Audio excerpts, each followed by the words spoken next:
11:30 ಆಗದೆ ರಾತ್ರಿ. ಏನೋ ಹುಡುಕ್ತಾ ಇದೀಯಾ? ರಾಘು, ಸಾಕಪ್ಪ, ನಿನ್ನ ಸವಾಸ ಅನ್ಸ್ಬಿಟ್ಟಿದೆ. ಇಲ್ಲಿ ಕೂದಲಲ್ಲಿರೋ ರಿಬ್ಬನ್ನ ಎಳಕಂದೋಗಿ ಏನು ಗತಿ ಮಾಡಿದ್ಯಾ ನೋಡು.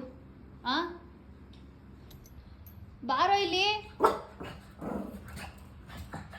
ಅಪ್ಪ, ದೊಡ್ಡವನಾಯ್ತಾ ಸೈಲೆಂಟ್ ಆಯ್ತಲ್ಲ. ಸಿಕ್ಕಾಬಟ್ಟೆ ತೀಟೆ ಆಗ್ಬಿಟ್ಟಿದೆ ನಿಂದು. ಬಂದರೆ ಸರೋಯ್ತು. ಟೈಮ್ ಎಷ್ಟು ನೋಡು. ಏನಪ್ಪ ಇದ್ದದಲ್ಲಿ ಇಷ್ಟೊತ್ತಲ್ಲಿ ನೀನು ಏನು ಆಟ ಆಡಿಯೆ? ಇವೆಲ್ಲ ನೋಡಿ, ಇವೆಲ್ಲ ಇಲ್ಲೆಲ್ಲ ಎತ್ತಿಕ್ಬೇಕು. ನಮ್ಮ ಮನೇಲಿ ಎಳೆ ಮಗು ಥರ ಆಗ್ಬಿಟ್ಟವ್ ನೀವನು. ತಗೋ, ಎಲ್ಲೋ ರಿಬ್ಬನ್ ಎಲ್ಲೋ? ಬಾರು ಇಲ್ಲಿ. ಇದು ರಿಬ್ಬನ್ನು. ಏನಿದು ರಿಬ್ಬನ್ ಈ ಕತೆ ಮಾಡಿದ್ಯಲ್ಲ?